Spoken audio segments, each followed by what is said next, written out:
Previously on EyeofSol.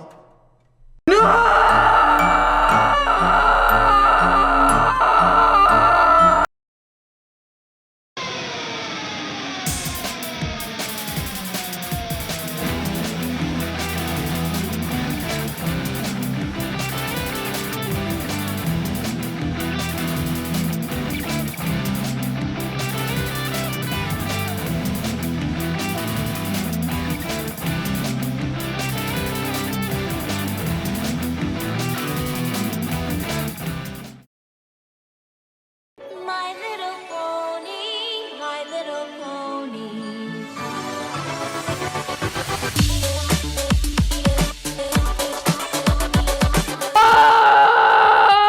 Wait a minute, how'd you get in my room? The power of your words let me pass through a portal to get to your shitty world. Oh yeah? And where is this portal? Because I'm gonna shove you back into it. You can't. The portal closed on me and now I'm trapped here. Shit, really? Yeah, it doesn't open again for another 30 moons. Wait. 30 moons. That's like 30 days, so... a month? That's right.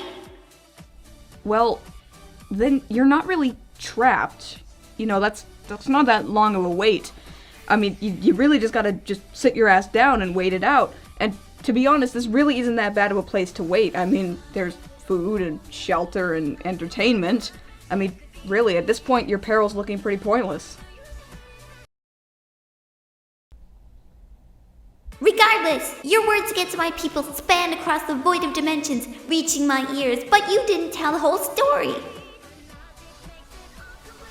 What are you talking about? I'm talking about our magnum opus, a movie called My Little Pony, Equestria Girls. You must speak of its fame in order to appease the anger of our world.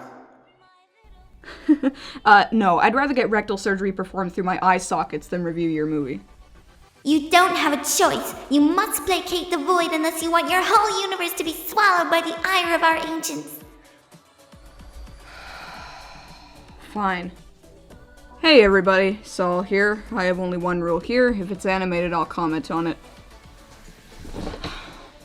And according to this prissy pony bitch, I have to review some movie called My Little Pony Equestria Girls in order to save my universe from ultimate destruction.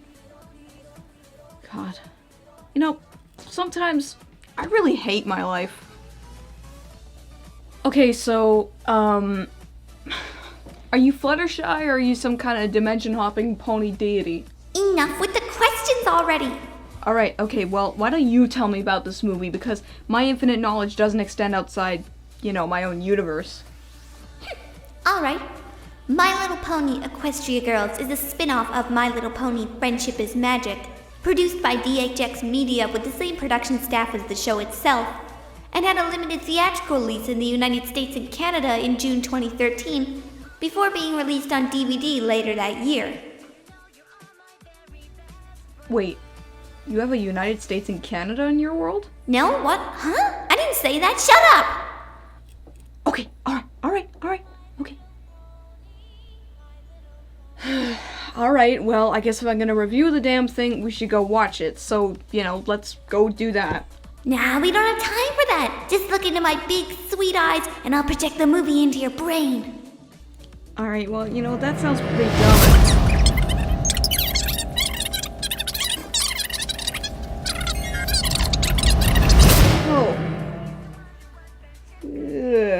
Ugh, I suddenly feel so dirty. Now start talking! Alright. Okay. This is Equestria Girls. So, what's one way to piss me off right off the bat? Set your movie in a fucking high school. Thought the magical land of Equestria was too boring? Well, you're in luck, because this movie has a cafeteria! Oh my god! Anyway, Equestria Girls' plot takes place between the end of the 3rd season and the beginning of the 4th, just after Twilight Sparkle has become an alicorn princess. After visiting the Crystal Empire with her friends, a mysterious unicorn steals Twilight's crown, which houses her element of harmony, and takes it through a mirror that leads to another dimension of anorexic human teenagers with the same skin color affliction that affects the characters from that show Doug. Twilight follows the thief through the mirror along with Spike, transforming into a human and dog, respectively. So, I guess dragons are the equivalent of dogs? But there are dogs in Equestria anyway. Fuck consistency. Upon reaching the strange new world, Twilight must brave the terrifying gauntlet that is high school while trying to win her crown back by becoming Princess of the Fall Formal. Along the way, she sees some familiar faces and must teach them that friendship is magic no matter where you go. I can honestly take or leave this plot. There's not a damn thing to say about it, really. It's once again trying to convince younger audiences that high school is a deeply segmented environment where people can just burst into song at any second instead of a harrowing 4-year trek through the throes of puberty while everyone wants to kick your ass yet is afraid to get their asses kicked as well. I don't understand why this is a genre, but whatever, that's another topic entirely. I'll just sum this plot up by saying it's a big, fat meh. To quote the angry video game nerd, it's okay, but it's so okay that it's not even worth existing. As for the characters, all the main cast from the show itself is back, so I'm not going to go into detail since they're all basically the same as their pony counterparts. But out of the new characters, and really there's only one, the only one that's worth mentioning is Sunset Shimmer, the unicorn who steals Twilight's crown and escapes to the human dimension. Sunset is your typical school bully who wants nothing more than to antagonize the protagonist until it's revealed that she also has plans that concern the fate of Equestria itself. I don't know, I can't think of anything to say about her because this whole movie's basically on autopilot. She's a bully who only looks out for herself. That's about as basic vanilla styrofoam white bread cardboard Melba toasted villain as you can get. So let's talk about the good things. Even though it does kinda bug me that all the humans have waists about as thick as an uncooked spaghetti noodle, I won't lie, I do like the way this movie looks. It still retains that bright, simplistic, colorful art style that makes the show itself so appealing to look at, just altered to fit the world the movie presents. And the same composer from the show returns to compose the music, so the songs are pretty catchy, if not a little more girlish and poppy than the show's score. Okay, now time for the bad stuff. Well, I've actually put something together called Sol's Laundry List of Bullshit, which concisely catalogs every last whiff of ass drippings I can find in a movie or cartoon so I don't go on a big rant. Alright, here we go. Number 1. This plot has more holes than a hunk of overloved Swiss cheese. Okay, so Twilight needs to get her crown back to Equestria. Well, it's turned into Principal Celestia, so why not just tell her it's her crown if it's that important to her? If her excuse is that Celestia won't believe her, then why does everyone just accept the fact that she's a pony princess so readily? What does she have to lose by asking? And why does Sunset Shimmer need to go through the whole fall formal bullshit to get the crown anyway? If she was that desperate for power, she could have just busted in and taken the crown at any time. She was going to receive unbeatable powers regardless, so why all the needless bureaucracy? That's just to name the biggest ones, but trust me, there's more. Number 2. Why bother giving the girls a pass together? The friendship between the 5 girls needs to be mended by Twilight, but wouldn't it make more sense to have them not know each other until Twilight came to their world? After all, it makes their reasons for their divide pretty lame, to be honest. Number 3. Why does Twilight arrive in clothing? This one is understandable in terms of censorship, because they couldn't have a naked Twilight running around, but in terms of the movie itself, it makes no fucking sense. Are they saying that their coats on their pony forms are the equivalent of clothing? Then why do they wear clothing on top of their coats? Whatever. Number 4. The peril sucks balls. Alright, so most movies have a ticking clock, and that makes for tension, that's understandable. But this movie's ticking clock is pointless. They say that if Twilight can't get her crown back, she'll have to wait 30 moons for the portal to Equestria to reopen. Oh no? She'd be stuck in a world that's welcomed her and in which she has friends to stay with. Kinda undermines the whole plot's urgency, doesn't it? Number 5. Creepy bestiality romantic subplot. Twilight is a pony. Flash Sentry is a human. Pony plus human equals... Number 6. The school student body is the most easily swayed ever. As I've said before, high school is a terrible place where nobody likes you and everybody wants to pick at every little part of you to find something to make fun of. Twilight gives the students of Canterlot High some serious ridicule fodder, but just one musical number and it makes it all better. I'm going to assume that this is a trope of the high school musical genre, but it's still just stupid. Number 7. Magic is real. Meh. Oh my god, it turns out there are other worlds, and magic does exist! Let's get scientists, reporters, everybody who can study this phenomenon and see how we can apply it to our own world. Also catch those 5 girls, we need to study their half-human, half-pony bodies! Or not. Either way is fine. Number 8. Let's tell the same story twice. It's cheaper that way. This narrative, since it needs to appeal to both veterans of the show and newcomers, has to reintroduce all the plot points that were established in the first 2 episodes of the series, which means that everything you most likely already know is reiterated with all seriousness, but chances are, you already know what's gonna happen. Anyway, I could keep going on for eons, but I won't bother. When it all comes down to it, this idea exists for 2 reasons. To sell more merchandise, and to appeal to the pony fans who drew humanized versions of the characters.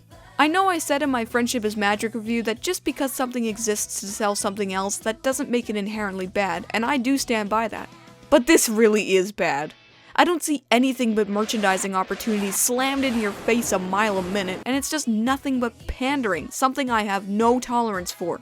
And to put a big fat crowning turd on this shit cake, the climax, without giving too much away, doesn't just jump the shark. It straps the shark to a fucking rocket and blasts it in outer space. If you haven't seen it, you'll have to take my word for it, but you can literally taste the stupidity oozing from every corner.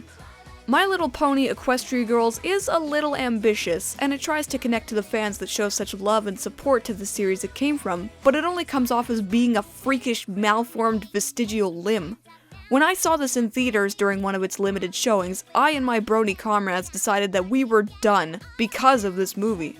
With more holes than a customized sex doll, pandering aplenty, and a meaningless plot, there's not a whole lot to salvage from this interdimensional garbage barge. Obviously, if this type of story is something that appeals to you, and you can look past all its glaring flaws, then go have a blast.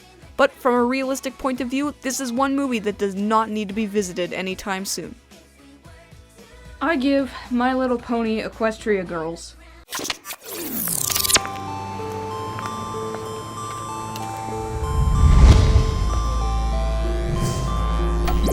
1.5 eyes out of 5.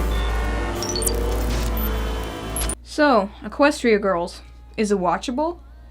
Well, it is nice to look at and to listen to, but other than that, not really. Is it enjoyable?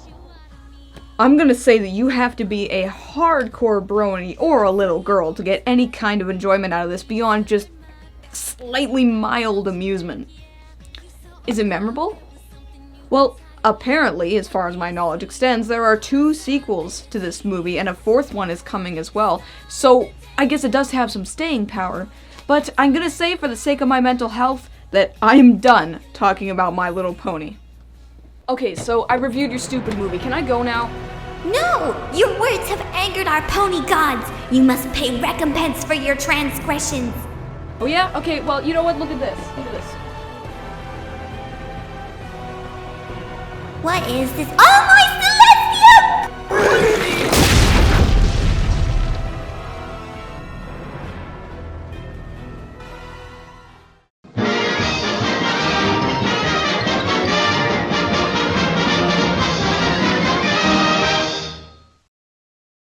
Oh, fuck.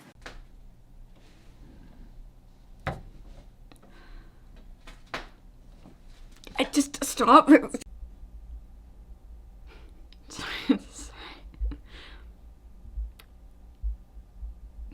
I'm sorry, it's just...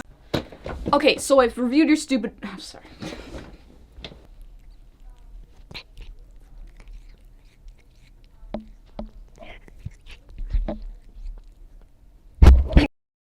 Want to stay up to date with the latest EyeofSol news? You can follow me on Twitter as well as on Facebook at twitter.com/EyeofSol299 and facebook.com/EyeofSol. I update them every day, so if you want to check out news on the show as well as updates, just follow the links here. Hey everybody, thank you so much for watching my Equestria Girls review. I hope you like it. Just so you know, I'm going to go back to reviewing anime next week, so it's probably going to be the last one of the year, so you're not going to want to miss it. If you want to check out my various social media platforms, you can see the links to my Twitch channel, Twitter page, and my Facebook fan page there on the screen for you, as well as in the description, and I do update them every day, so if you want to take a look, go right ahead. Have an idea for an animated series or movie you want me to comment on? You can leave me a message in the YouTube comments on any one of my social media platforms, or just let me know in any way you can think of to let me know what you want to see, and I will add it to my list. Alright, thanks again for watching everybody, and I will see you next week for a new anime review.